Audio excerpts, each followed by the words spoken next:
नमस्कार दोस्तों, मेरा नाम विक्रांत है। तो जैसा कि आप लोगों को पता है कि मैं जर्मनी में एकीकरण पढ़ रहे थे क्लास 10 की इतिहास बुक का चैप्टर 1 यूरोप में राष्ट्रवाद का जर्मनी का एकीकरण चल रहा था। और जर्मनी के एकीकरण में आज देखने वाले थे जो विलियम है और बिस्मार्क है उसकी क्या भूमिका है जर्मनी के एकीकरण में। तो सबसे पहले बात करते हैं कि विलियम विलियम कौन था। तो फ्रेडरिक विलियम के देहांत के बाद विलियम पर्सा का शासक बना। पिछले वीडियो में देखे थे कि जो फ्रेडरिक विलियम है वो पहले जर्मनी का शासक था और अब उसकी जब मृत्यु हो जाती है तो विलियम विलियम बोल सकते हैं या फिर विलियम प्रथम भी बोल सकते हैं। विलियम प्रथम फ्रेडरिक विलियम के बाद जर्मनी का जो है वो शासक बन गया यानी राजा बन गया। फिर विलियम राष्ट्रवादी विचारों का समर्थक था। अब विलियम कैसा व्यक्ति था? तो विलियम राष्ट्रवादी विचारों का समर्थक था, यानी जो देश के प्रति प्रेम करता था उसका समर्थन करता था। फिर क्या है, विलियम ने जर्मनी का एकीकरण करने के लिए महान कूटनीतिक बिस्मार्क को अपना चांसलर नियुक्त किया। अब देखिए, जो ये विलियम प्रथम है ये जर्मनी को एकीकरण करने के लिए एक महान कूटनीतिक बिस्मार्क को अपना प्रधानमंत्री नियुक्त किया। चांसलर का मतलब है प्रधानमंत्री। अच्छा, कूटनीतिक किसे कहते हैं? तो पिछले वीडियो हम बताए थे काउंट काबुल के बारे में कि जो काउंट काबुल है वो कूटनीतिक व्यक्ति थे जो कि इटली का एकीकरण किया था। तो इसमें जर्मनी का एकीकरण करने में ये बिस्मार्क कूटनीतिक है। कूटनीतिक किसे कहते हैं? जो व्यक्ति दो व्यक्तियों के बीच लड़ाई करवा देता है और खुद शांति से बैठे रहते हैं उसी को कहते हैं कूटनीतिक। तो जो बिस्मार्क था वो कूटनीतिक था। अब बात करते हैं बिस्मार्क के बारे में। तो बिस्मार्क पर्सा के शासक विलियम प्रथम का प्रधानमंत्री था। बिस्मार्क कौन था? तो पर्सा। देखिए, पर्सा क्या है? तो जर्मनी का एक राज्य है। पर्सा जर्मनी का एक राज्य का नाम है पर्सा। सबसे बड़ा जर्मनी का पूछेगा एग्जाम में कि जर्मनी का सबसे बड़ा राज्य कौन है, तो बोलिएगा पर्सा। तो जो पर्सा के जो शासक विलियम प्रथम है उसका प्रधानमंत्री कौन? बिस्मार्क है। फिर ये बिस्मार्क हीगेल के विचारों से प्रभावित था। बिस्मार्क किसके विचारों से प्रभावित था? तो हीगेल के विचारों से प्रभावित था। हीगेल कौन था? तो हीगेल एक दार्शनिक का नाम है, एक व्यक्ति का नाम है और उसके विचारों से क्या बिस्मार्क प्रभावित हुए। फिर बोल रहा है बिस्मार्क जर्मन संसद जिसे डाइट बोलते हैं में पर्सा का भी प्रतिनिधि था। बिस्मार्क रक्त एवं लोह की नीति का अवलंबन किया। देखिए, एग्जाम में पूछा जाएगा कि जो बिस्मार्क है वो कौन सी नीति का अपनाया या अवलंबन किया, तो बोलिएगा कि बिस्मार्क है वो रक्त एवं लोह की नीति का अवलंबन किया यानी अपनाया। फिर बिस्मार्क ने अपने देश में अनिवार्य सैन्य सेवा लागू कर दिया। बिस्मार्क अपने देश में कौन सा सेवा लागू कर दिया? तो बिस्मार्क अपने देश में अनिवार्य सैन्य सेवा लागू कर दिया। सैन्य सेवा लागू कर दिया यानी जो देश में होगा ना, जो सैनिक होगा वो देश में सेवा हर हाल में करेगा, ये ऐसा अनिवार्य सेवा लागू कर दिया। बिस्मार्क 1830 ईस्वी में ऑस्ट्रिया एवं पर्सा संधि का विरोध करता था। देखिए, 1830 ईस्वी में एक संधि हुआ था। किसके किसके बीच हुआ था? तो ऑस्ट्रिया और पर्सा के बीच हुआ था। ऑस्ट्रिया एक देश है और पर्सा जर्मनी का सबसे बड़ा राज्य है। उसके बीच एक संधि हुआ था और इस संधि को इनकार करता था। इस संधि को बिस्मार्क नहीं मानता था, जिसमें पर्सा का नेतृत्व में जर्मनी का एकीकरण नहीं किया जाना था। ये संधि में क्या था? एग्जाम में पूछा जाएगा कि 1830 ईस्वी में ऑस्ट्रिया एवं पर्सा के बीच एक संधि हुई। उस संधि के तहत क्या हुआ था? तो उस संधि के तहत जर्मनी का एकीकरण नहीं होना था। ठीक है, चलिए आगे चलते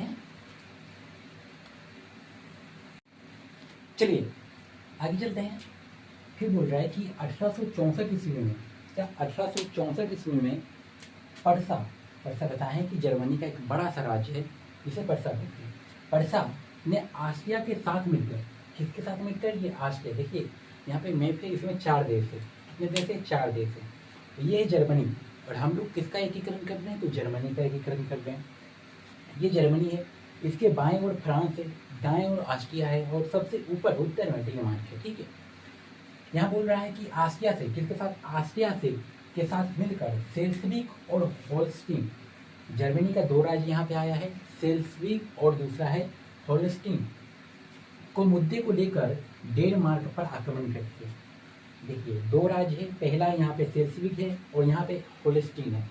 ये दोनों राज्य के मुद्दे को लेकर जो डेनमार्क है इस पर आक्रमण कर दिया। कौन कर दिया? तो जर्मनी कर दिया। किसके साथ मिलकर? ऑस्ट्रिया के साथ मिलकर। ठीक है, फिर है कि बिस्मार्क ने सेल्सविक पर पर्सा के अधिकार एवं होल्स्टीन पर ऑस्ट्रिया का प्रभुत्व माना गया। जो बिस्मार्क है वो ऑस्ट्रिया को बोला कि अगर तुम मेरी मदद करोगे तो मेरा जो सेल्सविक है वो हम रख लेंगे और जो होल्स्टीन है वो तुमको दे देंगे। बिस्मार्क ने क्या बोला? बिस्मार्क ने ऑस्ट्रिया को बोला कि अगर तुम डेनमार्क को हराने में मेरी मदद करोगे तो जो होल्स्टीन है वो तुमको हम दे देंगे, ठीक है। तो डेनमार्क जो है युद्ध में हार गया, जिसके कारण होल्स्टीन को किसको दे दिया? ऑस्ट्रिया को दे दिया। कौन दे दिया? बिस्मार्क दे दिया। अब बात करते हैं तो होल्स्टीन की जर्मन आबादी को भड़का कर देख, अब बिस्मार्क यहाँ पे कितना बड़े चाल चला है। होल्स्टीन है ना, यहाँ पे जर्मन आबादी बहुत ज़्यादा है, तो जो बिस्मार्क है वो जर्मन आबादी को भड़का दिया कि यहाँ पे ऑस्ट्रिया का शासन हो गया, भड़का दिया जनता को, जिसके कारण कि ऑस्ट्रिया के विरुद्ध युद्ध का माहौल निर्माण हो गया, जिसके कारण कि जो ऑस्ट्रिया के लोग यहाँ रह रहे थे उसको मारपीट करने लगा, क्योंकि यहाँ पे जर्मन की आबादी जो था वो ज़्यादा था, जिसके कारण के युद्ध का मैदान तैयार हो गया, यानी ऑस्ट्रिया से युद्ध करने के लिए जर्मनी तैयार हो गया। फिर 1866 ईस्वी में ऑस्ट्रिया और पर्सा के बीच सेडोवा का युद्ध हो गया। 1866 में किनके किनके बीच हुआ था? तो जर्मनी और ऑस्ट्रिया यानी पर्सा और ऑस्ट्रिया के बीच युद्ध हुआ था। कौन सा युद्ध हुआ था? तो नाम है उसका, हाँ, तो सेडोवा का युद्ध हुआ। किसका युद्ध हुआ? सेडोवा का। नाम याद रखिएगा, सेडोवा का। सेडोवा का युद्ध हुआ था 1866 ईस्वी में। फिर बोल रहा है बिस्मार्क ने फ्रांस और इटली से समझौता कर दिया। अब देखिए बिस्मार्क जो है कितना बड़ा कूटनीतिज्ञ, ये ऑस्ट्रिया से लड़ाई कर दिया और फ्रांस, किससे? फ्रांस और इटली से, इटली का एकीकरण बताया पिछले वीडियो में, तो वो दोनों देश से समझौता कर लिया और ऑस्ट्रिया को सेडोवा के युद्ध में हरा दिया। ऑस्ट्रिया को क्या, देखिए पहले डेनमार्क को हराया कितने ईस्वी में? 1864 ईस्वी में। फिर उसके 2 साल बाद 1866 ईस्वी में ऑस्ट्रिया को भी हरा दिया। आगे देखते हैं तो स्पेन की राजगद्दी के मुद्दे को लेकर 1870 ईस्वी में फ्रांस से भी युद्ध कर दिया। जैसे जर्मनी पर ये तीनों देशों का अधिकार था और एक एक करके जो जर्मनी है, यानी जर्मनी का जो प्रधानमंत्री है बिस्मार्क, वो सबको हराया। तो जो स्पेन एक देश है और इसकी राजगद्दी को लेकर फ्रांस और पर्सा के बीच युद्ध हो गया, यानी फ्रांस और जर्मनी के बीच युद्ध हो गया। और कौन सा युद्ध हुआ? तो सेरान का युद्ध हुआ। कौन सा युद्ध हुआ? सेरान का। देखिए जर्मनी, रुकिए यहाँ पे पर्सा लिख दीजिए, बड़ा कंफ्यूजन होता है। जर्मनी बोले या पर्सा बोले, बात एक ही है, ठीक है। तो जो ऑस्ट्रिया और पर्सा के बीच कब युद्ध हुआ? 1866 में। कौन सा युद्ध हुआ? सेडोवा का युद्ध हुआ। अब की बार स्पेन की राजगद्दी को लेकर 1870 ईस्वी में जो पर्सा और फ्रांस के बीच युद्ध हो गया था, कौन सा युद्ध हुआ? सेरान का युद्ध हुआ। 10 मई 1871 ईस्वी को फ्रांस पर्सा के बीच फ्रैंकफर्ट की संधि हुई। कौन सी संधि हुई? फ्रैंकफर्ट की संधि हुई, जिस 10 मई 1871 ईस्वी को पर्सा और फ्रांस के बीच फ्रैंकफर्ट की संधि हो गई, यानी अब युद्ध खत्म हो गया और जर्मनी का एकीकरण 1871 ईस्वी में पूरा हो गया। जर्मनी का एकीकरण क्या 1871 ईस्वी में पूरा हो गया। अब हम पूरा शुरू से बताते हैं। जर्मनी पर ये तीनों देश का अधिकार था। ये तीनों देश जर्मनी को एकीकरण होने देना नहीं चाहता था। इस बीच एक कूटनीतिक, महान कूटनीतिक बिस्मार्क ने जर्मनी का चांसलर बना, यानी प्रधानमंत्री बना। वो पहले डेनमार्क को हराया। किसको हराया? डेनमार्क को। ऑस्ट्रिया की मदद लेकर 1864 ईस्वी में डेनमार्क को हरा दिया। और ऑस्ट्रिया जब इसकी मदद की तो ऑस्ट्रिया इसके बदले कुछ तो लेगा ना, तो जो जर्मनी है वो होल्स्टीन राज्य को ऑस्ट्रिया को दे दिया, बोला ये लो। अब जो होल्स्टीन पे है वो जर्मनी की आबादी सबसे अधिक है, जिसके कारण हंगामा मचा दिया। कौन? बिस्मार्क ने हंगामा मचा दिया कि ऑस्ट्रिया इस पर अधिकार कर दिया, जिसके कारण कि जो होल्स्टीन की जो जनता है वो भड़क गया और ऑस्ट्रिया और जर्मनी के बीच युद्ध करने का मसौदा तैयार कर दिया। अब जो जर्मनी है ये फ्रांस और इटली से समझौता कर दिया और 1866 ईस्वी में ऑस्ट्रिया को हरा दिया। 1866 ईस्वी में सेडोवा के युद्ध में किसको हरा दिया? ऑस्ट्रिया को पर्सा हरा दिया, यानी जर्मनी हरा दिया। अब 1870 ईस्वी में स्पेन की राजगद्दी को मुद्दे को लेकर जो जर्मनी है वो फ्रांस पर फ्रांस पर लड़ाई करने के लिए तैयार हो गया। कौन सा युद्ध हुआ? तो सेडान का युद्ध हुआ। सेडान का युद्ध हुआ और जर्मनी पर्सा के बीच सेडान का युद्ध हो गया 1870 ईस्वी में। फिर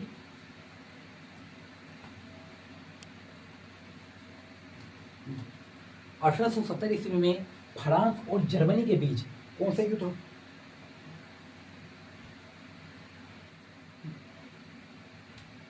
हाँ, तो जर्मनी और फ्रांस के बीच 1870 ईस्वी में सेडान का युद्ध हुआ। उसके बाद 10 मई 1871 ईस्वी को पर्सा और फ्रांस के बीच एक फ्रैंकफर्ट की संधि हुई, जिसके कारण की लड़ाई खत्म हो गई और 1871 ईस्वी में जर्मनी है वो पूरे तरीके से आज़ाद हो गया, यानी पूरी तरीके से एकीकरण हो गया 300 छोटे छोटे राज्य। ठीक है, तो जैसा कि देखें कि जर्मनी का एकीकरण पूरा हो गया है। अब जो कल की वीडियो है उसमें भी यूनान का एकीकरण कैसे हुआ, यूनान एक गुलाम था, किसका गुलाम था? तो भाई ये बताएंगे अगली वीडियो में। तो यूनान जो है वो एक देश का गुलाम था और वो अगली वीडियो में बताएंगे कि कैसे वो भी आज़ाद हुए यूनान, जो वो अगली वीडियो में बताएंगे। आज तक यहीं रहने देते हैं, मिलते हैं नेक्स्ट वीडियो में, तब तक के लिए बाय।